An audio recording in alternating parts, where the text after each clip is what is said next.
사도행전 20장 1절서부터 보시겠습니다. 소요가 그침에 바울은 제자들을 불러 고난 후에 작별하고 떠나 마게도냐로 가니라. 그 지방으로 다녀가며 여러 말로 제자들에게 권하고 헬라에 이르러 거기 석 달 동안 있다가 배 타고 수리아로 가고자 할 그때에 유대인들이 자기를 해하려고 공모함으로 마게도냐를 거쳐 돌아가기로 작정하니 아시아까지 함께 가는 자는 베레아 사람 부로의 아들 소바도와 데살로니가 사람 아리스다고와 세군도와 더베 사람 가이오와 및 디모데와 아시아 사람 두기오와 드로비모라. 그들이 먼저 가서 드로아에서 우리를 기다리더라. 일단 5절까지 보았습니다. 오늘은 우리 마게도냐 반도 또는 드로아에서 밀라도까지 제자 훈련에 대한 이야기입니다. 말씀으로 권면하는 그런 그 시간들을 갖게 되어지는데요. 먼저 씨를 뿌렸던 그런 그 교회에 다시 방문해 가지고 교회를 굳게 한다 이렇게 이야기합니다. 교회를 굳게 한다. 그 미혹에 견딜 수 있도록 말씀을 하는데 다른 이야기 하는 거 아니겠죠. 여전히 십자가의 도를 전하는 이야기입니다. 그런데 지난 우리 19장에 에베소에서 소요가 있었어요. 그래서 그 소요가 끝이 나고 마무리가 되고 바울은 일단 제자들을 불러가지고 권합니다. 에베소의 교인들이겠죠. 그 제자들을 불러 권한 후에 작별하고 떠나 마게도냐로 가니라. 그래서 이제 마게도냐 그 반도로 건너가게 되어진 겁니다. 근데 그 지방으로 다녀가며 여러 말로 제자들에게 권하고 헬라에 이르러. 그래서 그 고린도 지역에까지 도착이 되어진 거예요. 거기 석 달 동안 있다가 고린도 교회에 석 달 있었던 동안은 아마 바울에게는 상당한 의미 있는 시간이라고 보여집니다. 아마 본문에서는 그냥 행적을 이야기를 하기 때문에 뭘 했는지에 대한 건 별로 기록이 없어요. 그러나 석 달 동안 사도 바울은 우리 주보에 지도를 그려놓고 왼쪽 빨간 박스를 갖다 하나 해놨어요. 거기서 AD 56년, 57년에 걸친 겨울입니다. 석 달이라고 하는 것은 그 석 달인데 지금 그 석 달 동안 고린도 교회에서 가이오의 공개를 받으면서 로마서를 기록을 했어요. 그러니까 다른 데 복음을 증거하고 뭐 이런 끊임없는 물리적 방해를 받는 시간이 아니라 오히려 가이오의 공개와 섬김을 통해 가지고 로마서를 기록했던 너무나 중요한 시간이었어요. 우리 사도행전 뒤에 나오는 부분이 바로 로마서입니다. 그 로마 교회에 복음을 증거하고 싶었던 사도 바울의 그런 내용의 말들이 절절하게 소개가 되어지고 있는데 그 로마 반도에 편지를 보내기 위해서 로마서를 기록했던 그 시간은 사도 바울이 그동안 복음을 증거했던 하나님의 의에 대한 이야기예요. 우리 종교 개혁이 일어났던 근거를 로마서 1장 17절 말씀을 근거로 잡죠. 복음에는 하나님의 의가 나타나서 믿음에서 믿음으로 이르게 하나니 오직 의인은 믿음으로 말미암아 살리라 한것 같다라고 하는 진수예요. 하나님의 의에 대한 진수. 절대 주권, 하나님의 절대 주권을 가지고 이야기를 하는 겁니다. 근데 그 주권에 대한 이야기를 그동안 십자가의 도를 1차 전도 여행, 2차 전도 여행, 3차 전도 여행을 통해 가지고 증거를 했죠. 그런데 아마 고린도 지역에서 그동안 그런 복잡한 가르치는 일, 권면하는 일, 또는 변증하는 일, 이런 수많은 일을 겪으면서 그동안 자기가 정리했던 일들을 가장 아주 논리적으로 한 권의 논문을 작성을 했다 했어요. 그게 로마서예요. 아주 유명한 우리들이 그 성경 중에서 가장 아마 귀하게 여기고 소중하게 여기고 그렇게 했던 그 내용인지 모릅니다. 하나님의 의라고 하는 것은 하나님의 양대 언약 가운데 하나의 축이에요. 그렇죠? 그렇기 때문에 하나님의 절대적인 섭리가 우리들로 하여금 불의 속에 집어넣으시기도 하고 그 중에 택한 백성들을 불러내서 하나님의 의로 하나님의 의의 열매를 맺게 하신다라고 하는 걸 이제 설립했던 그런 그 내용인데 그 로마서를 기록했던 꿈 같은 석 달이 지났어요. 그 꿈 같은 석 달이 지나고 사도 바울의 지금 계획은 수리아로 건너간다고 그렇게 이야기했다 했잖아요. 그 이야기는 예루살렘의 유월절에 맞춰가지고 예루살렘에 도착할 계획을 가지고 있었던 거예요. 사도 바울이 지금 그 인물이 소개되어지고 있는데 그 인물이 누군가요? 우리 그 4절에서 쭉 소개되어졌던 인물들이 앞서 소개되어졌던 예루살렘의 연보를 전하러 가려고 했던 사람들의 이름이에요. 상당히 합리적이지가 않아요. 아니 그 먼 길을 가는데 사도 바울이 전부 장부에다 적어가지고 그냥 옮겨다 주면 되질 않을까요?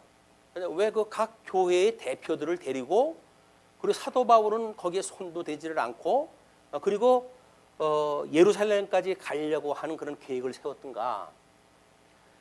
우리는 이 한간에 이렇게 녹아져 있는 이야기를 이해하지 못하게 되면 형식적인 이야기밖에 우리가 찾아내지를 못해요.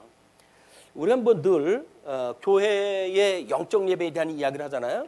우리 이제 우리 로마서에서 이야기한 것이 영적 예배니까 영적 예배의 첫째가 하나님의 뜻분별이라고 이렇게 이야기를 했어요. 하나님의 뜻분별이다.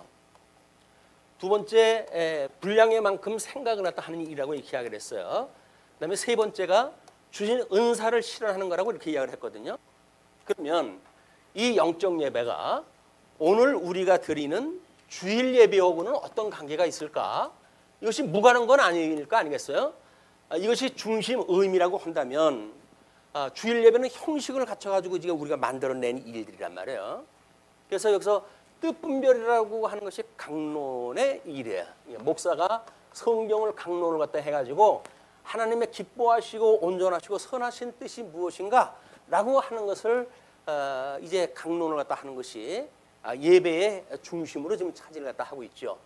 그다음에 우리 분량만큼 생각을 갖다 한다고 그랬는데 우리가 예배 시간에 주로 찬송과 이 찬송과 그다음에 기도를 갖다 하도록 되어져 있어요. 그거는 감사한 마음을 가지고 찬송을 하겠죠. 감사가 어느 정도 감사한지는 모르겠어요. 사실은 감사한 만큼 찬송을 할 거예요. 뭐 가사의 내용에 가지고 공감도 받고 때로는 뭐 나름대로 그 찬송의 의미를 생각하고 또 우리 예수님을 생각하고 눈물도 짓고 때로는 기쁨에 박수도 치고 하면 이래서 찬송을 부르지 않을까 싶습니다. 그리고 우리 분량만큼 기도를 갖다 할 거예요. 그 기도라고 하는 그것도 물론 대표 기도로 해가지고 우리가 하고 있지만 예배가 시작되어지게 되면 다 묵상으로 해가지고 예배를 준비하고 있지 않나요? 주보도 살펴보고 오늘 강론의 내용은 뭐고 준비자는 누구 뭐 이런 것들을 전부 확인을 또 하면서 우리가 하는 기도로부터 시작이 되어지는 거야. 주일 예배는 기도로부터 시작이 되어집니다. 물론 집에서 출발할 때로부터 기도가 시작되죠.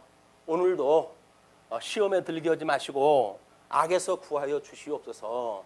하나님의 선한 뜻을 따라 가지고 온전하게 하나님 앞에 기쁨의 예배를 드릴 수 있도록 해주세요라고 우리 아마 그런 마음을 가지고 집에서 출발을 하고 또는 뭐 대중교통을 이용하든 우리 뭐 승용차를 이용하든 교회까지 왔을 거란 말이에요. 교회 와가지고 시작하는 게 뭐겠어요? 오늘 예배를 갖다 하루 예배를 갖다 다 묵상을 갖다 하면서 기도를 갖다 할 거예요. 물론 우리 믿음의 분량만큼입니다. 아직 훈련이 안 됐으면 뭐 지나간 거 이야기해가지고 뭐 신났잖아요. 지난 한 주 동안 지난 말이야. 하나님이 이렇게 인도하셨고 하나님이 인도하신 이야기하면 아주 다행이죠. 세상 이야기 하게 했는지도 몰라요. 이거는 특히 우리 뭐 젊은 친구들이야 어떤 그 이야기를 했을는지 궁금합니다만은 이것이 우리들 기도의 이야기예요. 끊임없이 하나님의 말씀을 묵상을 하고 기도했다 하고. 예, 은사 실현이라고 하는 건 뭘로 이게 될까요? 이것이 교회의 순서에서는 크게 연보로 진행이 돼요. 연보가. 왜냐하면 연보라고 하는 것이 뭔가요? 이게 우리는 과거에 재직회라고 하는 걸로 해가지고 온 모든 교회의 중직자들이 모여가지고 그 연보의 이야기를 의논하고 사업을 의논하고 그리고 그 일을 진행을 했다 우리가 이제 회의를 통해서 하는 거 아니에요. 그러니까 연보는 우리 모든 은사를 실현하는 거야. 사업을 세워가지고 사업에 맞춰 일을 하고 그러니까 물론 여기서 뭐 나름대로 교회의 속회라든지 이런 걸 통해 가지고 자치적으로 하는 그런 그 일도 있죠. 그러나 대체적으로 은사 실현이 뭘로 하는가라고 하는 그 이야기는 교회 연보로 하는 거예요.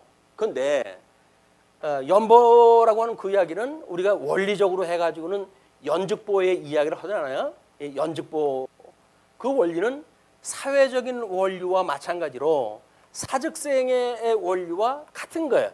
내가 죽음으로 해가지고 살아난다고 하는 복음의 원리란 말이에요. 이 복음의 원리를 가르치는 일이 뭡니까? 이건 뭐 물론 성도들의 교제에서 드러나지요.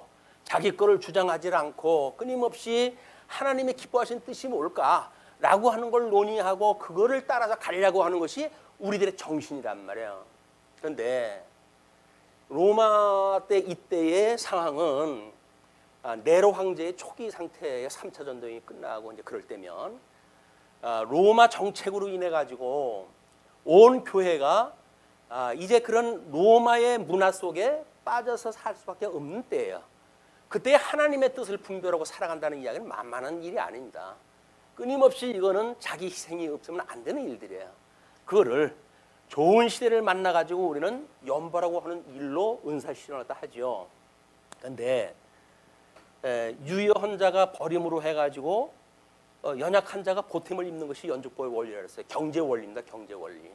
그러면 우리가 연보라고 하는 그런 그 일이 수입으로부터 일이 시작이 돼요. 수입은 그냥 자기 믿음의 분량에 따라서 우리가 이제 연보라도 할 겁니다. 그 연보라도 하는데 그때까지는 개인의 믿음의 분량에 의해서 돼요. 그런데 그것이 일단 모이게 되면 누구로부터 시작이 되어질까요? 그는 우리 뭔 공유의 재산이에요. 우리 교회의 공유의 재산. 누구 하나가 여기서 주장을 피면 안 돼요. 그거는 회의를 통해서 사업 계획을 세우고 그 사업 계획에 따라 가지고 어떻게 할 것인가에 대한 것이 충분히 의논이 돼서 왜 십자가의 도가 배제되어져 있는 사업이라고 한다면 그 사업은 사회에서 하는 사업하고 다를 게 없어요. 과연 십자가의 도가 뭐냐? 우리가 하는 그 일이 뭐냐? 왜 이러다 해야 되느냐?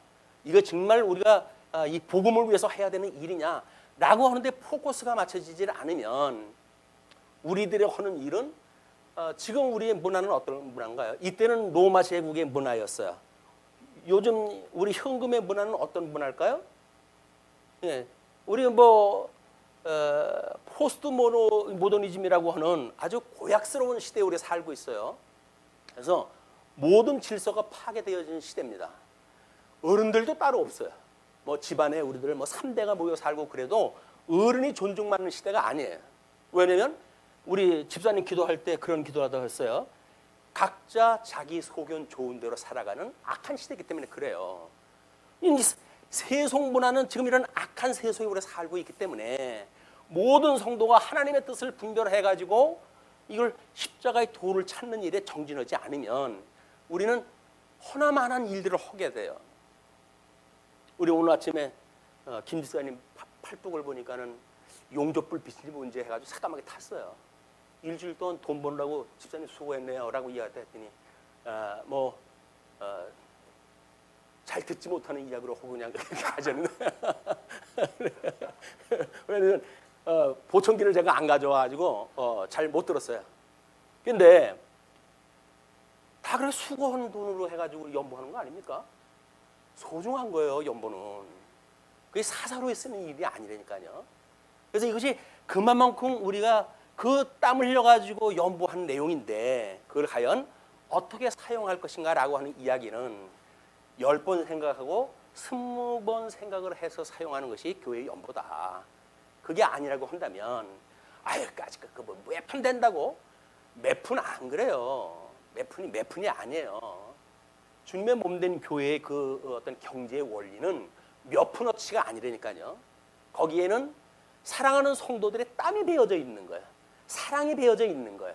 거기는 수고에 의해 가지고 연보했다 하는데 많은 사람이 많은 연보한다고 해가지고 그 사람들 뭐 돈이 필요 없어가지고 연보합니까? 안 그래요. 다 끔찍한 돈들이에요. 많은 사람이 연보하는 것도 끔찍한 거고 적은 그 연보를 자기의 주머니를 갖다가 탁탁 덜고 먹을 거 주려고 해가지고 연보는 사람도 마찬가지죠. 다 소중한 연보들이에요. 그렇기 때문에 연보를 할 때는 개인의 어떤 생각으로 한다고 하더라도 연보를 사용할 적에는 이게 은사를 실현하는 중요한 시발점이에요.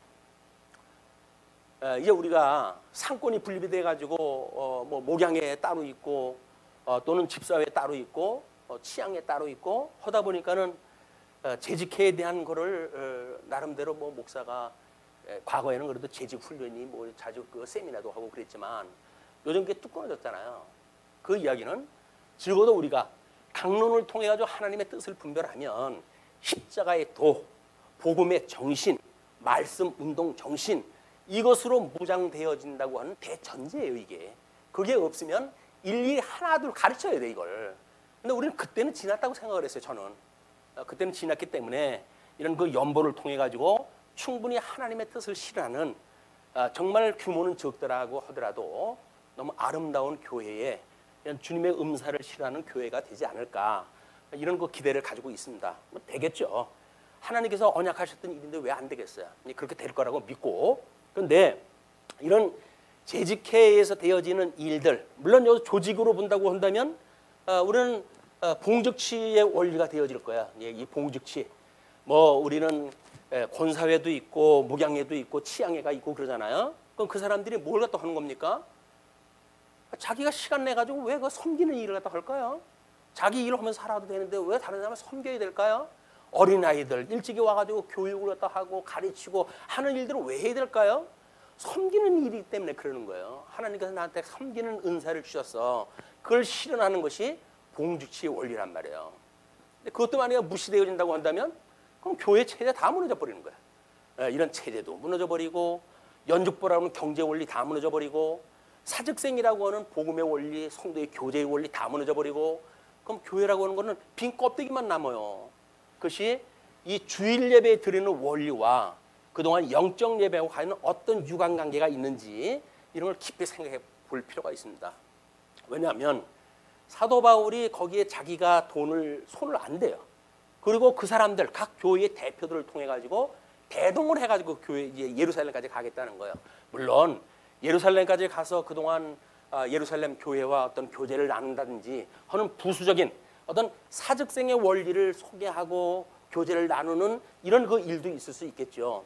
그리고 사도 바울에 의해 가지고 지도를 받으면서 함께 동행을 하면서 봉죽치의 원리가 뭔지를 몸소 배울 수도 있겠죠. 때로는 이 연죽부의 원리에 의해서 우리도 힘들지만 우리가 복음을 받았던 예루살렘이 그렇게 힘들다고 그러는데 그래도 우리가 먹을 걸 아껴가지고 그 교회에 어느 정도 부조를 갖다 하는 게 좋지 않을까?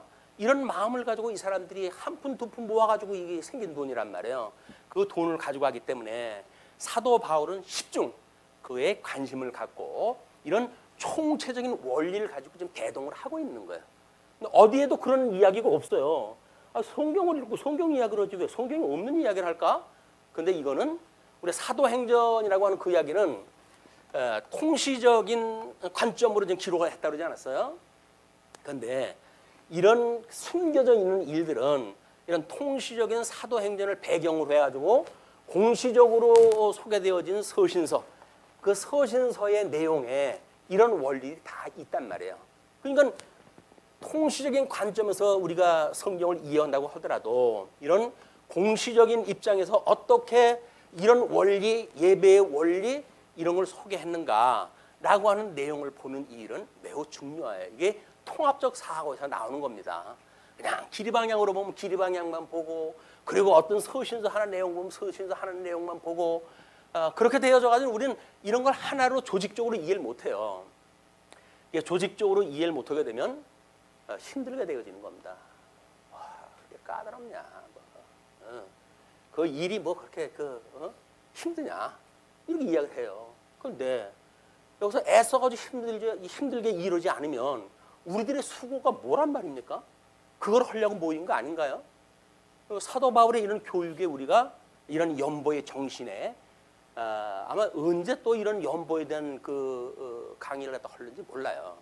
아마 제가 생각하기로는 앞으로 요한계시록 갔다가 그다음에 뭐 시가서 쪽으로 가야 될까 선지서로 가야 될까 고민하고 있거든요. 그렇기 때문에 아마도 모르긴 모르지만 이런 설명을 갖다 할 기회가 없을 것 같아요. 그래서 오늘 사도 바울의 이런 모처럼의 여행 3차 전도 여행을 마무리 짓고 더군다나 사도 바울은 자기가 죽을 거를 미리 내다보고 지금 예루살렘으로 가는 일입니다. 자기의 목숨을 걸고 귀향하는 길에 어떤 일을 가장 가치롭게 하고 있는가 이걸 우리가 초점을 놓고 봐야 될 것 같아요. 그래야 이제 그 20장 뭐 30절, 36절로 38절에 에베소 장로들과 기도 후에 눈물로 작별하는 그런 내용하고도 이것이 일맥상통하게 되어지는 거야. 뭐래 남자들끼리 만나가지고 눈물로 울고 헤어집니까? 참 사람들 뭐 그렇게 가슴만 뜨겁고 그러냐 이렇게 흘는지 몰라요. 그런데 사도 바울만큼 냉철한 이 이론가가 없어요. 그럼에도 불구하고 그가 얼마나 뜨거운 눈물을 흘렸는지 얼마나 열정적인 삶을 살았는지 우리는 그걸 한 번에 이해를 해야 돼요. 또 그냥 성경에 보니까 그랬다고 그러더라 라고 하는 수박 겉핥듯이 공부하는 것이 아니라 거기에 사도 바울의 생각, 하나님의 그렇게 섭리하신 의도 이런 걸 가지고 우리는 지금 20장을 열어가는 일이 매우 중요하다고 보여집니다. 거기서 6절로 12절 보게 되면 드로아에서 창에서 떨어진 유두고를 살리는 사건이 소개가 되어져요. 자, 그들은 먼저 드로아에 가 있어요. 지금 그 주보에 나와져 있는 지도에 동그라미표 해놓은 곳이 전부 지금 사도 바울이 방문했던 그 지역이에요. 자, 그런데 그냥 수리아 지역에서 예루살렘으로 바로 가는 배를 탔으면 빠른 시간에 그냥 갈 수가 있잖아요. 그런데 사도 바울을 해하려고 하는 그런 정보를 들은 거예요. 그가 그 배를 타고 갔을 때 풍랑이 일고 그런 수시로 그런 위험한 그 배 여행인데 언제 마음 먹고 바다에다 던져버릴지 모릅니다. 마음만 먹으면. 그런 정보를 받았던 사도 바울이 그걸 떠나요. 그리고 길게 갈 수밖에 없는 육로를 통해 가지고 여행 계획을 지금 변경시켰다. 그 일도 이 죽음에 자기가 죽으면서까지 해야 될 일이 있는 거예요. 이왕 죽을 건데 이렇게 죽으면 어떻고 저렇게 죽으면 어떠냐? 그러니까 마카파지옥으로 생각을 하진 않아요. 다 자기가 죽을 때가 있는 거예요. 죽기 전에 또 해야 될 일이 있는 거예요. 예루살렘까지 가서 3차 전도 여행까지 했던 모든 보고를 갖다 해야 되겠고, 그리고 죽게 되어진다고 한다면 이제 로마 제국까지 포로로 끌려가는 그런 그 일이 계속될 텐데, 자 그래서 우리는 무교절 후에 빌립보에서 배로 떠나 닷새만에 드로아에 있는 그들에게 가서 이레를 머무니라. 이레를 머물었어요.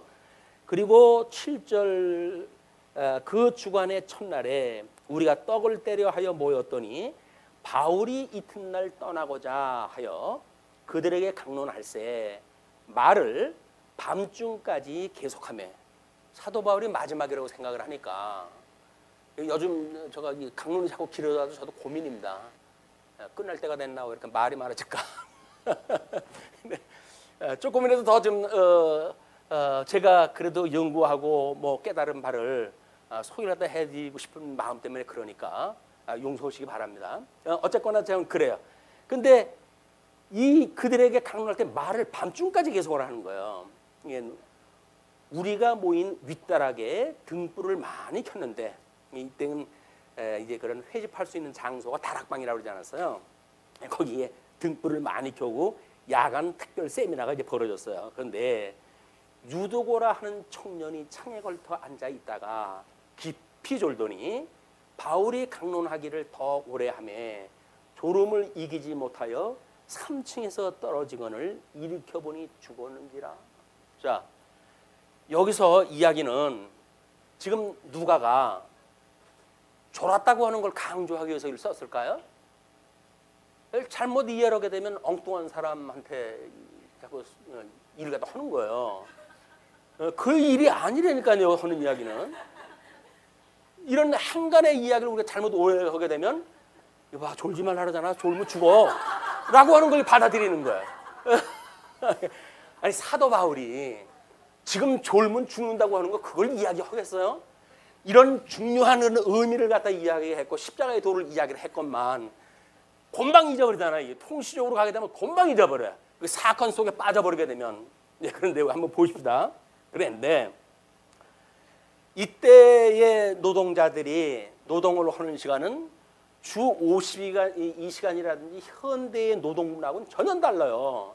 12시간 노동을 갖다 해가지고 한 달란트를 받는 사람들이에요.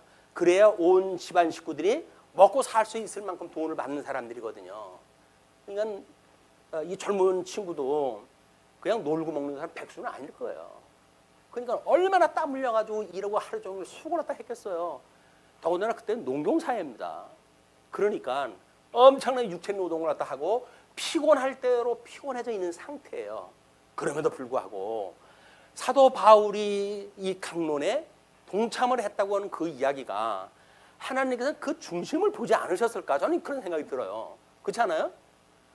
여기에 마음을 정했으니까 여기까지 오셨죠. 기도를 하고 우리가 아침서부터 기도를 했다 하고 교회 왔다고 한다면 그 중심을 우리 주님께서 보셨단 말이에요. 그 내용을 뭐 1시간씩이나 강론하는 거를 뭐 내대로 뭐 우리가 내용을 파악했느냐 어쩌 그건 중요하다고 보여지지 않습니다. 왜? 제가 말씀드리는 모든 일들은 닫고 이야기를 하면 십자가의 도의 이야기예요. 예수 그리스도에 대한 이야기예요. 그러니까 우리가 핵심적으로 예수님에 대한 이야기를 받아들이게 되고 예수님의 사건이기 때문에 때로는 우리가 아마 그걸로 인해 가지고 책망도 받게 되겠죠. 예수님의 그런 그 비하의 신분, 승기의 신분 이런 것이 나를 위해서 돌아가셨는데 과연 나는 뭐를 위해서 죽고 있나? 이것이 우리들의 고민 아니겠어요? 우리 성경에서 끊임없이 주님은 그러지요. 너를 부인하고 나를 따르라 이렇게 이야기를 합니다. 우리는 예수님을 영접함으로 해가지고 내가 죽었다고 고백을 하다 해요.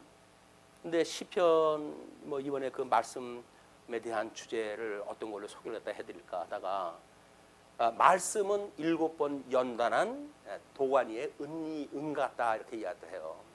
말씀이라는 건 수없이 죽이고 살리는 이야기예요 이게. 그러니까 이 말씀을 들으면서 죽이는 이야기가 나왔을 때 우리는 책망으로 와야 돼 그게. 근데 오늘 김색은 나가지고 왜 저래? 제가 왜 성도님들한테 그래요? 그냥 성경의 원리가 그런 거예요. 그걸로 성령이 감동을 주게 되면 우리는 자연스럽게 책망으로 와요 그게. 내가 그렇게 잘못 생각하고 있었구나. 그리고 우리 주님의 승기의 신분이 소개가 되어지면 주님이 나를 위해 가지고 이 사망 권세를 이기시고 부활하셨어. 그 일로 인해 가지고 우리는 자유함을 누리는 거예요. 마귀가 지금도 여전히 우리 속이잖아요. 이런 거 대충 이러고 살아 라고 이야기를 하는데 아니야 성령의 소용 그러는 거 아니야. 하나님의 뜻은 그렇지 않아 라고 하는 걸로 해가지고 권면을 받게 되어지니까 우리는 사망으로부터 생명으로 옮겨가지고 하나님의 은혜를 맛보게 되어진단 말이에요. 그 교훈이 되어지는 거예요. 그래서 바르게 함과 의로 교육에게 합당한 하나님의 말씀을 먹게 되어지는 게 일용할 양식입니다. 일용할 양식이 우리는 때로는 책망으로 때로는 교훈으로 오는 일은 당연한 일이다. 왜? 십자가의 도라고 하는 그 이야기는 죽으심과 부활에 대한 이야기 아닙니까? 죽으심이라고 하는 이야기는 내 죄 때문에 돌아가셨는데 어떻게 양심의 가책을 안 받습니까 우리가? 내 죄 때문에 우리 주님께서 돌아가셨다고 그러는데 당신 뭐 성경 응하려고 했지 뭐 내가 언제 나 위해서 죽어달라고 그랬어? 이렇게 이야기를 한다면 우리 주님 보고 막가자는 이야기죠. 싸구려 복음이나 그런 생각을 할까? 우리가 그렇게 어떻게 생각을 합니까? 주님이 나의 그 죄를 위해 가지고 붉은 피를 흘리셨어. 라고 주님의 그 피 흘림에 우리는 절절히 가슴을 아파하는 거예요. 그러나 우리 주님께서 사망 권세를 이기시고 부활하심으로 해서 더는 우리가 사망 권세의 종이 아니라 이제는 오직 하나님의 종이 되어져서 주님의 몸된 교회를 섬기고 살아갈 수 있는 성도의 삶이 되어졌으니 하나님 감사합니다라고 하는 감사와 찬송의 시간이 우리 갖게 되어지는 거란 말이에요. 이런 어떤 논리적으로 구조가 이게 일치가 되질 않으면 우리는 전부 모순된 삶을 살 수밖에 없어요. 속과 겉이 다른 삶을 살 수밖에 없어요. 그걸 외식이라고 그러는 거예요. 이런 중심 내용이 뭔지를 알고 우리가 거기에서 우리들의 삶의 방향을 정하고 가치를 부여하고 거기서 보람을 느끼고 하는 것이 성도들의 삶이다. 그러니까 지금 그 청년이 그렇게 하루 종일 그 심한 육체 노동을 했음에도 불구하고 사도 바울의 그 강론에 들어가지고 밤늦게까지 있다가 졸음을 이기지 못하고 삼승에서 떨어졌다는 그 이야기는 안타까운 이야기죠. 안타까운 이야기예요. 근데 이거는 어떻게 보게 되면 어떤 걸 염두에 두고 했을까요? 하나님께서 그를 버리지 않는다는 이야기예요. 버리질 않아요. 죽는데 그냥 내버려 두질 않는다고요. 부활에 동참을 하고 예수 그리스도의 살아나심을 깨닫게 하고 하는 그런 쪽으로 누가는 지금 이 사도행전을 기록을 한 거예요. 뭐 조라 때문에 죽었다라고 하는 어떻게 보면 비하의 요소적인 그런 거를 강조한 것이 아니라 그거는 예수 그리스도의 죽으심은 다시 살아날 걸 전제로 하는 그런 사역 아닙니까? 우리는 부활의 방점이 지켜져 있고 기독교에서 예수 그리스도를 빈 십자가로 그린 이야기도 바로 거기에 있는 거예요. 왜 우리는 어떤 그 교회처럼 예수님이 매달려져 있는 십자가를 안 쓰고 빈 십자가를 씁니까? 라고 하는 그런 그 이야기는 우리 죽으심에 대한 이야기, 예수님의 죽으심에 대한 이야기라고 하는 그 이야기는 십자가에 도우니까 양면이지요. 그러나 그 이야기는 과정적으로 봤을 때 죽으심이라고 하는 것은 주님께서 부활하신다고 하는 제 전제하에 그렇게 하신 거예요. 구약 성경이 다 그거 아닙니까? 우리가 창건되고 분국되고 유수되어지고 회복되어질 때 회복에 대한 이야기가 예수 그리스도의 최종적인 승리예요. 그게 남은 자예요. 그게 이기는 자에 대한 이야기예요. 그렇기 때문에 우리는 십자가의 빈 십자가의 십자가를 우리 기독교는 그걸 사용하는 거다. 그런 의미까지 우리 생각해 보면 더욱 좋겠죠. 그렇기 때문에 10절에 바울이 내려가서 그 위에 엎드려 그 몸을 안고 말하되 떠들지 마라. 생명이 그에게 있다 하고 다른 사람들이 일으킬 때만 해도 죽었어요. 완전히. 사도 바울이 이제 내려가가지고 그가 지금 내려가가지고 표현은 뭐라고 돼 있어요? 그 내려가가지고 한 이야기가 거기서 그 위에 엎드려 그 몸을 안고 그게 그 행동의 전부예요. 근데 거기 때 그냥 기계적으로 아이고 뭐니나 이걸 어떡하지? 라고 놀란 마음으로 해가지고 거기에 그냥 엎드려졌을까요? 엎드렸다라고 하는 어떤 이 기도의 자세가 거기 보이지 않습니까? 사도 바울이 하나님 앞에 어떤 기도를 했겠어요? 생명을 주관하신 하나님께서 내가 이 복음을 강론을 갖다 하다가 이 죽었다고 하는 일은 이거는 마귀가 좋아할 일이지 많은 사람들 시험을 줄 일이라고 왜 생각이 안 들겠어요? 아마 대단한 그런 어떤 뜨거운 마음을 가지고 기도했을 거라고 보여집니다. 그도 엎드려가지고 그 위에 엎드려서 몸을 안고 막 그 기도를 갖다 했다고 보여져요. 그런데 그때 생명이 소생이 되어지는 거야. 그러니까 떠들지 말라. 생명이 그에게 있다라고 이제 이야기가 하죠. 그리고 올라가 떡을 떼어 먹고 떡을 떼어 먹는다는 이야기는 뭐예요? 성찬 아니에요. 십자가의 이 유월절을 기억하는 일 아니에요. 그러니까 유두고가 죽었다가 다시 소생되어진 거는 예수 그때의 부활을 생각하게 하는 사건이었고 이것이 우리의 마지막 부분에 에베소 장로들과 기도 위에 눈물로 작별하는 그 내용하고 이게 전부 점을 찍어가지고 보게 되면 같은 원리로 작성이 되어진단 말이에요. 처음에 연보를 준비하는 이 연보의 원리나 또 유두고의 사건이나 또는 장로들하고의 이별 사건이나 이것이 공통적인 그런 선을 가지고 있다. 이게 바로 우리가 생각을 갖다 해야 될 십자가의 도입니다. 왜 그렇게 했는가? 예수님께서 우리의 죄를 위해서 돌아가셨어. 그러나 우리가 그럼에도 불구하고 불순종하고 그렇게 살아갈 수밖에 없지만 주님께서는 끝내 우리를 굳게 하신다는 거예요. 사도 바울은 뭘 하고 있어요? 3차 전도 여행까지 복음 증거했던데 계속 교회를 재방문을 갖다 해야 돼 굳게 하신다 그랬잖아요. 이 굳게 하는 걸 우리가 해가신단 말이에요. 오늘 주님의 몸된 교회를 섬기는 우리들을 주님께서 굳게 해가신다고 믿어지십니까? 거기 아멘 하시는 분들만 그 은혜에 참여하시기 바랍니다. 속으로 아멘 하신 분까지 다 쳐드릴게요. 자, 그런데 이제 사람들이 살아난 청년을 데리고 가서 적지 않게 위로를 받았더라. 그 이야기는 그냥 어떤 사람은 그래요. 까무러쳤었구만. 이렇게 이제 이야기하는 사람들이 있어요. 말 좋아하는 사람들이 있습니다. 어떻게든지 성경 깎아내리려고 하고 이런 사람들은 아이 그때 까무러쳤었구만. 그렇게 이야기하다 하는 거예요. 그것도 이 연구가들이에요. 연구가들이. 어떤 연구가에 의하면 까무러쳤었고 사도 바울이 현대의 인공호흡 방법으로 소생시켰다 이렇게 이걸 글을 갖다 쓰면 되니까요. 그런 사람들을 우리가 같이 살고 있어요. 그러니까는 그런 사람들은 미혹당하면 안 돼요. 예수님께서 우리를 끝까지 붙들고 계신다. 굳게 하신다. 이것이 방점이에요. 오늘 굳게 한다고 하는 방점. 자, 그렇게 해가지고 그들이 적지 않게 위로를 받았잖아요. 그러면서 이제 13절부터 38절까지가 드로아에서 밀라도까지 제자 훈련이에요. 또 이제 굳게 하는 일이에요. 내가 굳게 한다고 하는 그 이야기를 들어보면 이렇게 되었고, 우리는 앞서 배를 타고 아소에서 바울을 태우려고 그리로 가니 이는 바울이 걸어서 가고자 하여 그렇게 정하여 준 것이라. 바울이 아소에서 우리를 만나니 우리가 배에 태우고 미둘레네로 가서 거기서 떠나 이튿날 기오 앞에 오고 그 이튿날 사모에 들르고 그 다음 날 밀레도에 이르니라. 여정을 쭉 소개를 한 거예요.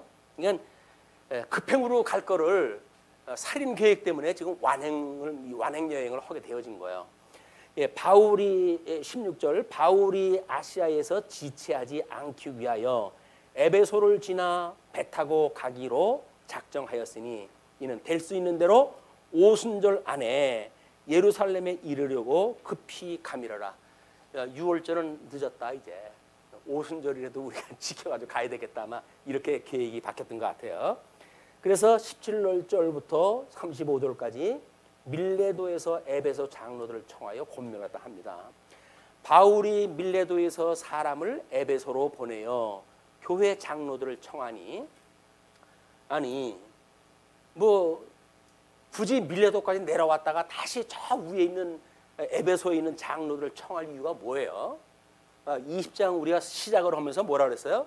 그 소요가 끝나게 되었으므로 그런 그 이야기예요. 소요가 정리가 되었기 때문에. 근데 긁어가지고 부지런 만드는 거 아니에요? 다시 에베소 가가지고 장로들 만나고 또 이제 이렇게 되면 그러니까 사람들을 보내서 이게 밀라도까지 사람들을 청하게 되어집니다. 교회 장로들을 청하니 오매 그들에게 말하되 아시아에 들어온 첫날부터 지금까지 내가 항상 여러분 가운데서 어떻게 행하였는지를 여러분도 아는 바니 곧 모든 겸손과 눈물이며 유대인의 강계로 말미암아 당한 시험을 참고 주를 섬긴 것과 끊임없이 겸손과 눈물이에요. 사도 바울이 얼마나 이 애매한 문명을 많이 씁니까? 그러니까 끊임없이 엎드리면 하나님 앞에 이제 기도하고 눈물의 기도라다 하고 그렇게 했고 또 유대인의 관계로 말미암아 가지고 당한 시험들 이런 걸 끊임없이 주님 앞에 시험에서 건져 주세요. 시험을 당켜지 말아 주세요. 라고 하는 기도를 통해 가면서 그걸 참고 그리고 주를 섬겼어요. 그런 열악한 가운데 사지에서 우리 주님을 섬겼다. 우리 지금 믿음 생활은 어떻게 보게 되면 너무 호강스러워요. 그러니까 주님의 죽으심에 대한 걸 공감을 갖다 이룰 수가 없어요. 우리가 왜? 너무 배부른 시대에 살고 있기 때문에 그렇습니다. 예수 믿는다고 누가 박해롭니까? 뭐랍니까? 예수 뭐 믿으라고 교회에 오히려 더 많이 불러댈까 봐 걱정이지. 예수 믿는 거에 염려가 없는 세상 아니에요. 이것이 지금 우리들의 어려움인 겁니다. 뭐 사단이 얼마나 계획을 갖다 짰겠어요. 얘네들은 겁주고 혼란 중에 대하면 더 예수님 믿더라. 평안하게 배불르게 하더라. 그렇게 해야 얘네들 이제 정신 줄는다. 이렇게 알고 있는 거예요. 이제 유익한 것은 무엇인지 공중 앞에서나 각 집에서나 꺼리낌이 없이 여러분에게 전하여 가르치고 유익한 것이라고 한다면 유익한 건 뭐 때문에 유익한 거예요? 주의 증인으로서 이 주의 증인으로서 주를 위한 것이라고 한다면 이 주님을 위한 것이 목적이 되어진다면 그 이야기에 이 주를 위한 목적이라고 한다면 이걸 위해서 공중 앞에서나 각 집에서나 거리낌이 없이 여러분에게 전하여 가르치고 전하여 가르친다고 하는 그런 그 이야기는 뭐가 있어요? 여기에는 아까도 이야기를 했지만 이 책망과 교훈이라고 하는 것이 이게 함께 들어있을 거 아닙니까? 책망과 교훈과 바르게 함과 의로 교육하기에 합당한 것이 지금 성경이니까 끊임없이 성경을 가르치게 되면 이 책망과 교훈을 할 수밖에 없어요. 그럼 어떤 거 보면 꺼리낌이 되지요. 왜 지금 나한테 그런 얘기를 딱 합니까? 이 꺼리낌이 되는데 사도 바울은 주를 위한 목적이라고 한다면 그거를 하겠다는 이야기예요. 강론자라고 한다면 이렇게 해야 되지 않을까요? 주를 위해서 사역자로 부름을 받았는데 사람들 귀에 듣기 좋은 소리를 갖다 양양양양양 해주고 그리고 그 사람들하고 짝짝꿍 해가지고 뭘 하겠다고요? 아니잖아요. 강론자는 어쩔 수 없이 거리낌이 있거나 없거나 이렇게 우리 하나님께서 원하시는 일, 주님께서 원하시는 일, 성경을 증거하는 일이야말로 바로 증거자들의 해 일. 뭐 이건 증인의 삶을 사는 모든 사람이 다 포함되는 일입니다. 그래서 여러분에게 전하여 가르치고 유대인과 헬라인들에게 하나님께 대한 회개와 우리 주 예수 그리스도께 대한 믿음을 증언하는 것이라. 하나님께 대한 회개. 오늘 원래 하나님께로부터 원수되어졌던 사람들 아니에요. 그래서 우리가 어떻게 됐다고요? 사망 가운데 다 죽어져 있던 사람이라 그랬어요. 우리가 이 사망 가운데 죽어져 있던 우리들 예수 그리스도에서 우리를 구원을 갖다 해가지고 원수되어졌던 우리들에게 이 하나님과 화목을 이루게 하신 거 아니에요. 우리 하나님을 이제 볼 수가 있는 거예요. 마주 볼 수가 있게 되어졌단 말이에요. 옛날에는 하나님과 원수가 되어가지고 하나님 볼 수가 없었어요. 어둠 속에 캄캄한 어둠 속에 갇혀가지고. 근데 우리는 진리를 가지고 이제 드디어 이 원수로부터 놓여나가지고 하나님과 화목 관계가 되어졌는데 그럼에도 불구하고 하나님과 화목을 이루지 못하고 여전히 옛날 살던 대로 들어가서 산다고 한다면 끊임없이 우리는 강론을 또 듣고 해야 돼요. 성경을 또 읽고 해야 돼요.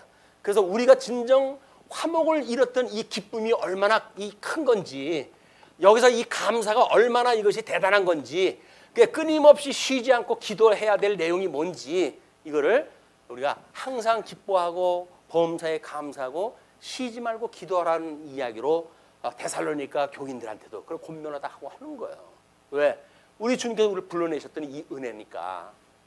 그래서 이제 그 믿음을 증언한 것이다. 그리스도께 대한 믿음을 증언하는 것이다.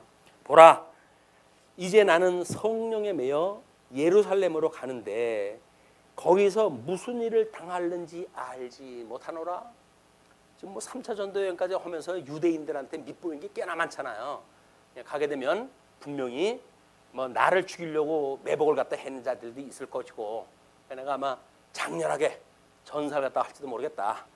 믿음의 전사가 될 걸 각오를 갖다 하고 지금 이야기를 하는 거죠. 그러면서 오직 성령이 각성해서 내게 증언하여 결박과 환난이 나를 기다린다 하시나. 성령께서 알려주시는데 각 성에서 그렇게 전도라도 하며 다닐 때마다 내게 증언하여 결박과 환난이 나를 기다린다고 이렇게 성령께서 알려주시는 거예요. 그러니 내가 달려갈 길과 주 예수께 받은 사명 곧 하나님의 은혜의 복음을 증언하는 일을 마치려 하면은 나의 생명조차 조금도 귀한 것으로 여기지 아니하노라. 그를 사도 바울은 나는 매일같이 죽노라라고 고백을 하다 해요. 매일같이 죽노라. 그러니까 말씀은 7번 연단한 도가니의 은과 같다고 이야기를 했잖아요. 그 이야기는 뭡니까? 매일같이 죽는다는 이야기와 연결이 되어지는 거예요. 그러니까 이것이 우리들의 소망이에요. 우리가 살아있는 동안 이 죽을 때까지는 끊임없이 이 복음을 위해서 살아간다고 하는 증인의 삶이기 때문에 이걸로 우리가 소망을 가지고 살아가는 거야. 이 복음을 증거하다 보게 되면 애매한 소리 듣고 또 뭐 때로는 이런 일도 당하고 때로는 저런 일도 당하고 그래요. 그러나 그것이 주를 위한 일이라고 한다면 기꺼이 해야죠. 기꺼이 해야 될 일이에요. 그것이 자신 없으면 그럼 이제 증인 일을 포기를 해야죠. 아이고, 난 증인 살다가 내 명 제대로 채우지 못하겠다. 그럼 내 명 채우기 위해 가지고 사망의 권세 사단에게 종로로 도면서 그냥 세상에서 요구하는 대로 살 수밖에 없는 거예요. 그러나 우리는 예수님으로 인해 가지고 새 생명을 얻었잖아요. 영생을 얻었잖아요. 영생을 얻은 것이 썩을 세상 거하고 좋게 비교할 수 없다고 하는 이걸 끊임없이 성경을 통해 확인하지 않습니까? 우리가 도래할 세상이 어떻게 큰 건지, 영원한 세계가 얼마나 아름다운 건지 이걸 알기 때문에 세 속에서 살고 있는 것들은 비교가 안 되는 거예요. 이런 절대 가치를 가지고 우리 살아가는 성도들이다. 잠시 상대적인 가치관에서 우리가 흔들린다든지 상대적인 걸로 인해가 손해를 본다든지 그게 무슨 의미가 있겠어요? 별 의미 없습니다. 우리는 절대 가치에 의해 가지고 항상 기뻐하고 범사에 감사하고 쉬지 않고 기도하는 이런 하나님이 우리를 향하신 기뻐하신 뜻이래. 이게 우리를 향하신 기뻐하신 뜻, 그게 뭐라고요? 이거예요. 항상 기뻐하고 범사에 감사하고 쉬지 않고 기도하는 일이 우리를 향하신 하나님 기뻐하신 뜻이다. 자, 그렇게 하면서 이제 그러면서 여러분은 자기를 위하여 또는 온 양떼를 위하여 삼가라. 여러분이라고 하는 거는 좀 장로들을 청했으니까 장로들만 직임자는 아니잖아요. 지금 우리 교회라고 한다면 집사도 장로도 권사도 목사도 다 포함되는 이야기예요. 직임자들이니까. 그러니까 여러분은 자기를 위하여 또는 온 양떼를 위하여 삼가라.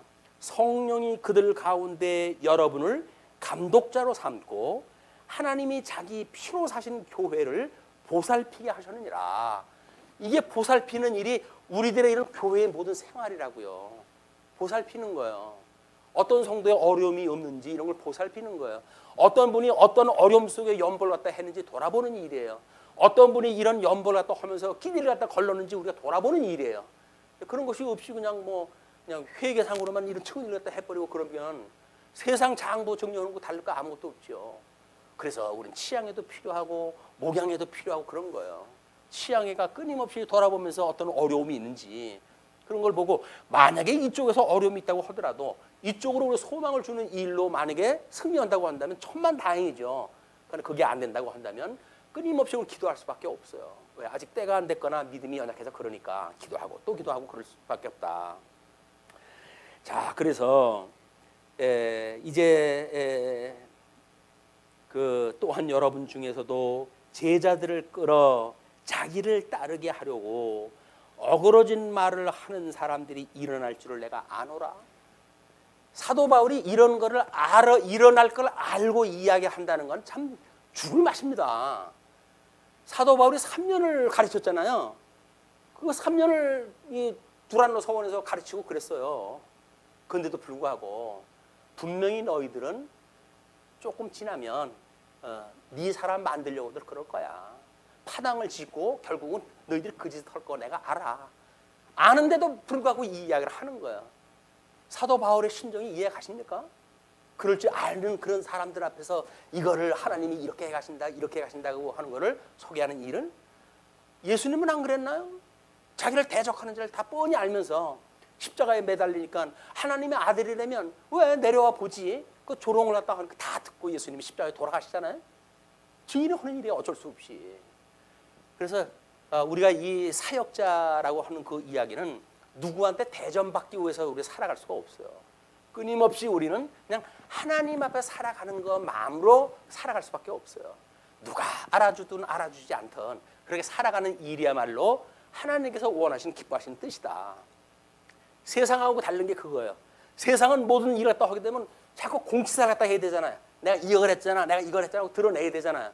그런데 교회는 오른손이 한 걸 왼손이 모르게 하래요. 기도하는 것도 골방에 들어가서 모르게 하래요. 금식하는 것도 기름 바르고 모르게 하래요. 사람 앞에서 하는 게 아니거든요. 하나님 앞에서 하는 일이기 때문에 그게 가능한 일이에요. 얼마나 다행스럽습니까? 아무도 안 보는 데서 우리가 이렇게 기도하고 생활할 수 있다는 게 얼마나 다행이에요. 보는 앞에서 하게 되면 낯간지러워서 어떡하겠어요. 내가 한 일이 뻔한데. 자, 그러므로 여러분이 일깨어 내가 3년이나 밤낮 쉬지 않고 눈물로 각 사람을 훈계하던 것을 기억하라. 지금 내가 여러분을 주와 및 그 은혜의 말씀에 부탁하노니 그 말씀이 여러분을 능히 든든히 세우사 거룩하게 하심을 입은 모든 자 가운데 기업이 있게 하시리라. 이건 하나님의 약속이에요. 약속이라 그렇게 될 거라는 그 이야기예요. 그러나 그 약속을 믿지 않은 사람들은 너희들 몇천 다 배반할 거야. 가룟 유다가 예수님 배반했듯이 너희들 중에 나를 돌아서는 자가 있어. 근데 사도 바울이 그걸 이야기를 하는 거예요.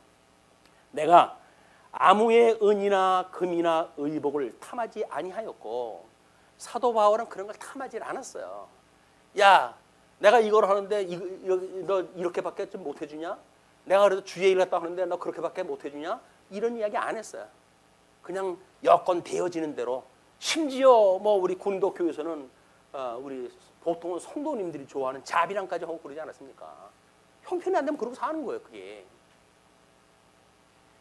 여러분이 아는 바와 같이 이 손으로 나와 내 동행들이 쓰는 것을 충당하여, 여러분들이 아는 바와 같이 이 손으로 나와 내 동행들이 쓰는 것을 충당하여 범사에 여러분에게 모범을 보여준 바와 같이 수고하여 약한 사람들을 돕고, 또 주 예수께서 친히 말씀하신 바 주는 것이 받는 것보다 복이 있다 하심을 기억하여야 할지니라. 예. 그 일이 주님의 몸된 교회예요. 은사, 뭐가 복된 거라고요? 여기서 예, 연즉보, 사즉생, 뭐 봉즉치 그 이야기 아니에요. 이것이 이거보다 낫다는 이야기예요. 죽는 것이 다른 사람을 살리는 일이기 때문에 살아가지고 구척에 사는 것도 그게 낫다는 일이에요. 여기서 섬기는 일이 세상에서 알량한 완장 가지고 휘둘르듯이 그렇게 휘두르는 게 아니라 섬기는 일이 낫다는 이야기예요. 또한 버리는 것이, 다른 사람을 위해서 나눠주는 것이 그걸로 도움을 받는 것보다 낫다, 그 이야기예요. 이게 우리들의 우리 은사 실현의 원리예요. 이게 세 가지가 사회 영역, 경제 영역, 정치 영역의 원리다. 그러니 이제 그렇게 받는 것이 복이 있다 하심을 기억하여야 할지니라. 왜? 예수 그리스도는 어떤 분이니까? 이분이 복 있는 분 아니에요. 아담에게 언약했던 복이 이분한테 이루어지는 거 아니에요.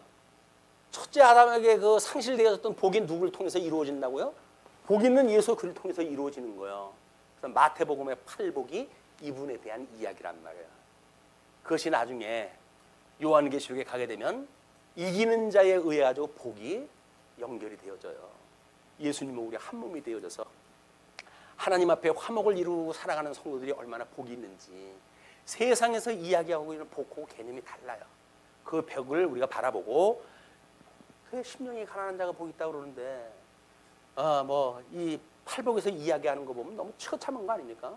그게 다 선지서에서 이야기했던 예수 그때 죽으심에 대한 이야기들이에요. 다. 그렇기 때문에 그게 복이 있는 자다, 이런 그 이야기를 하는 겁니다.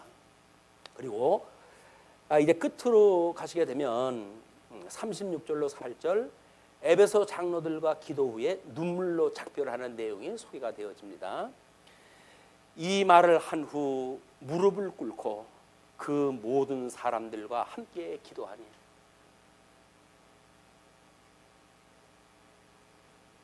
우리들은 기도 뭐 무시로 기도한다고 그러죠. 그러나 어떤 일은 형식, 모임을 모였을 때 또는 헤어졌을 때라고 기도하는 그 일도 이런 눈에 보이는 가시적인 예배의 한 형식인 거예요. 쉬지 않고 기도하는데 뭐 꼭 형식을 갖춰서 기도해야 되느냐? 그런 건 아니에요. 나름대로 기도하고, 하나님 앞에 부탁할 일이 있으니까 기도하고, 또는 우리가 빌 일이 있으니까 기도하고, 그렇게 하는 일인데, 지금 그 장로들에게 자기가 일렀던 이야기, 그거를 제가 주보 밑에 그 밀레도에서 에베소 장로들을 청하여 권면한 내용들을 요약해서 설명했다 했는데, 거기에 장로들이라는 각 교회의 지도자를 가르치는 일이고, 약 3년에 걸친 에베소 사역 기간을 상기시키는 일이었어요. 이건 굳게 한다는 이야기는 뭐예요? 교회를 굳게 하였다라는 이야기는 뭐예요? 그때 가르쳤던 이야기에 대한 복습을 갖다 한 거예요. 그냥 똑같은 이야기 한 거야. 또 가르치고 또 가르치고. 굳게 한다는 이야기는 뭡니까? 7번 연단하는 것 같이 끊임없이 반복하는 거예요. 반복 교육이에요. 반복 교육. 근데 우리는 조금 이론만 알게 되면 다 알았다고 생각이 들잖아요. 다른 사람이 뭐라 하면 듣기 싫어하잖아요.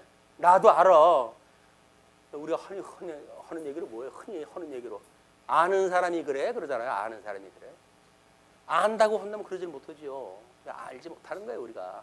목사도 마찬가지예요. 강론이야 준비하자 하니까 뭐 터진 입이라고 말 잘하죠. 저도 마찬가지예요. 끊임없이 육체의 소욕에 빠져가지고 또 헤매고 그러다가 강론 준비하고 말씀 상고하고 그러면 정신 차리고 이런 일이 끊임없이 반복되어지는데 일주일 내내 바깥에 나가서 일하실 때 왜 안 그렇겠습니까? 그게 너무나 당연한 일이에요. 그렇기 때문에 저는 매일같이 생각하고 여러분들 말씀을 드리는 거예요. 저는 여기서 제외되어지는 사람이 아닙니다. 제 입장이 똑같은 거예요. 예, 똑같은 사람의 입장에서 우리는 이 예수 그리스도만 바라보고 살아갈 수밖에 없다. 그 이야기를 말씀을 드리는 거예요. 뭐 완성되어진 사람이 세상 그 논리처럼 선생이 교사 우리 학생들 가르치는 그런 게 아닙니다. 증인으로서 끊임없이 부족한 증인이 이렇게 어렵고 힘든 성도들한테 함께 우리 하나님 말씀께서 이렇게 약속을 했으니 그 약속을 바라보고 우리 함께 살아갑시다 라고는 위로의 말씀을 증거하는 일이다. 그리고 고린도전서 11장 1절과 데살로니가 2장 1절로 12절까지 그 내용으로 해가지고 복음으로 살 것을 촉구했다. 그걸 본을 보인 거라고 그랬더니 본을 보인 것. 하나님의 말씀이 어떠한 건지 그걸 끊임없이 추구하는 것. 완성되어진 걸 가르치는 게 아니에요. 사도 바울도. 끊임없이 달려갈 길을 달려가는 그 자세로 해가지고 최선을 다하는 모습만 그냥 보여줬을 거예요. 그렇지 않습니까? 자기가 예수님도 아닌데 나는 완성됐어. 그거 아니잖아요. 다른 성경에도 신앙 고백을 하잖아요. 내가 섰다 함도 아니요 이루었다 함도 아니다 라고 이야기를 하지 않습니까? 그럼 뭐예요? 예수의 어떤 표대로 향하여 다른 박질 치는 그걸 보여줬단 말이에요. 방향성을 이야기해줬고 끊임없이 우리는 육체의 소욕으로 인해 가지고 흔들릴 수밖에 없고 그러나 우리를 온전케 하시는 예수를 바라보자 라고 하는 것을 강론을 갖다 해갔다. 예, 그렇기 때문에 거기에 주의 종된 자의 자발적인 봉사와 섬김의 자세 1장 9절의 그런 그 내용을 소개했다 했을 거라고 보여지고요. 네, 눈물로 기도했다 했잖아요. 거기에 고도의 지성인과 뜨거운 감정의 소유자 이렇게 이야기했어요. 예, 머리는 냉철하게 가슴은 뜨겁게 우리 이론적으로 이야기를 했잖아요. 이것이 하나님의 말씀으로 우리가 자꾸 먹고 또 굳게 되어진다고 한다면 이런 인격자로 변화가 되어져 간다는 거예요. 그게 우리 소망 아닙니까? 이론 뭐 몇 개 안다고 해가지고 뭐 모든 걸 이론으로 해가지고 숨고 오늘 어떤 기독교 신문에 보니까 제목으로 그랬더라고요. 성경 공부 열심히 하는 건 좋은데 성경 뒤에 숨지 말라고. 그 이야기가 뭐예요? 성경이 마치 자기 걸로 우리가 오해가 또 한다니까요. 아니에요. 성경은 절대 객관적인 진리이기 때문에 끊임없이 부족하는 우리들이 그걸 보고 깨달아야 돼. 책망을 받고 교훈을 받아야 돼. 근데 우리는 그것이 내 거라고 생각이 들어가지고 그 뒤에 숨어버리고 말잖아요. 그렇게 되면 성경이 우리의 피한 처가 아니라 우리 이 예수님이 우리 피한 처가 아니라 성경이 우리 피한 처가 돼가지고 스스로 우리가 그쪽 도망가는 거예요. 논리 얼마나 또 이 우리 양더냐고로 했던 논리가 이게 참 대단합니까? 우리는 툭 하면 우리 잘못을 갖다 숨기가 좋아요. 예, 그리고 그 의지는 온유한 의지가 되어졌으면 좋겠습니다. 예, 구원을 위한 하나님께 대한 회개와 예수 그리스도께 대한 믿음을 증언했음을 상기했어요. 예, 끊임없이 십자가의 도를 이제 그 전했고 그를 상기시켰다. 또 복음은 하나님 나라를 전파하는 것이다라고 하는 것을 이야기를 했어요. 그래서 하나님의 의와 하나님의 나라 양대 언약이 성경의 모든 그 내용이기 때문에 복음의 내용은 끊임없이 그 이야기를 하는 거예요. 그래서 모세 오경에서의 언약 그 찬송 그리고 가나안 땅 들어가고서부터의 제사장 나라 그것을 우리가 거룩한 백성과 하나님 나라 제사장 나라라고 이렇게 구분해다 지은 거예요. 예수님 와가지고 그의 의와 나라를 구하라고 그러지 않았습니까? 그런 의와 나라를 구하는 성도들의 삶이다. 끊임없이 우리는 구하는 삶이에요. 그래서 그렇게 사람들과 함께 기도하니 다 크게 울며 바울의 목을 안고 입을 맞추고 이때 이제 기도하는 방법이에요. 이게 그때 당시에 뭐 지금도 뭐 선거 후에 끝나고 보니까 남자들끼리 뭐 키스하고 뭐 그런 모습을 보여준대. 그 뒤에 뭐 칼을 꽂고 뭐 별짓을 다 하고 그러더구만은. 그러나 지금 이 다 크게 울고 바울의 목을 안고 입을 맞추고 그때만 하더라도 감정적으로 그 사람들의 인격적으로 그건 진실이었다고 보여져요. 가룟 유다처럼 뒤에다가 딴 계획 세우고 그렇게 한 건 아니라 살다가 보니까 미혹에 빠져가지고 실수하는 사람들이 나오겠지만 그때만큼 진실이었을 것이다. 그래서 다 크게 울며 바울의 목을 안고 입을 맞추고 다시 그 얼굴을 보지 못하리라 한 말로 말미암아 더욱 근심하고 배에까지 그를 전송하니라. 나는 이제 가는 길이 마지막이야. 나 여러분들 이제 볼 수 있는 기회가 없을 거야.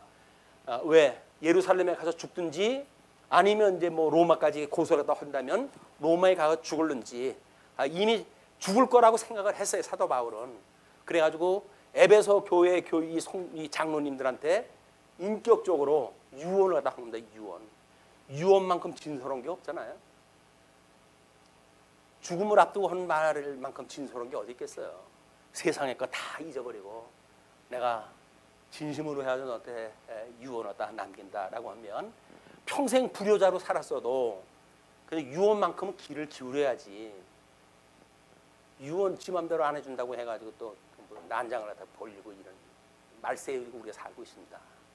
정말 우리가 이 살아가는 이치가 뭔지 인생의 도리가 뭔지라고 하는 걸 끊임없이 생각하는 그런 그 좋은 기회가 됐으면 좋겠습니다. 기도하시죠.